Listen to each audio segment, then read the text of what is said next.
मेरा नाम ललिता है, मैं जिला हिसार हांसी शहर की निवासी हूँ। मेरा मोबाइल नंबर ये है। मैं एक लोटे जल का क्या वर्णन करूँ गुरुदेव।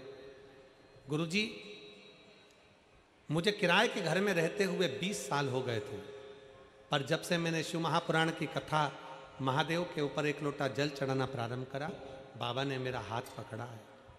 गुरुजी, आपने कथा में कहा था, कथा में बताया था कि अगर 5 पंडाल में बैठकर कथा को सुना जाए और बाबा से अगर अपने दिल की बात कही जाए तो बाबा आपके दिल की मुराद पूरी जरूर करते। पहले तो मेरे घर के लोग हंसते थे कि कथा पंडाल में जाकर सुनती हो, टीवी पर सुन लिया करो, क्यों नाटक करते हो, क्यों ऐसा सोचते हो, वो तो महाराज है, कुछ भी बोल देंगे, तो क्या वैसा ही करोगे।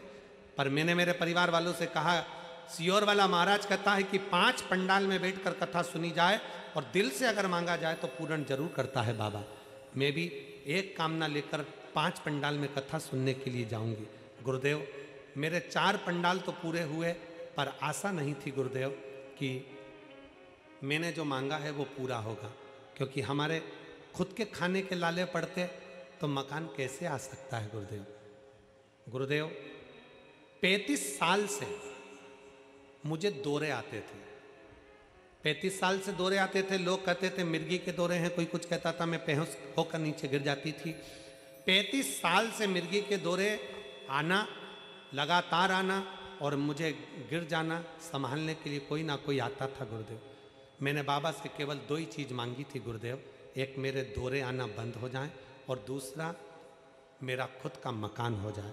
गुरुदेव, आज मैं बाबा को धन्यवाद देती हूँ कि 5 कथा लगातार सुनी, 35 साल डॉक्टर का इलाज करवाया, पर मेरे मिर्गी के दौरे बंद नहीं हुए। पर पहले पंडाल से लेकर 5वें पंडाल जो फरीदाबाद है, इस पंडाल में कथा सुन रही हूँ और मेरे को एक भी दौरा इन 5 पंडाल से कथा सुनते सुनते नहीं आया। गुरुदेव, 35 साल से आने वाले मेरे दौरे बंद हो गए और बाबा ने मुझे संभाल लिया, अब मुझे एक भी दौरा नहीं आता। गुरुदेव, दूसरा, फरीदाबाद की कथा में आस लेकर बैठी थी कि मेरी 4 कथा हो गई, ये 5वीं कथा है।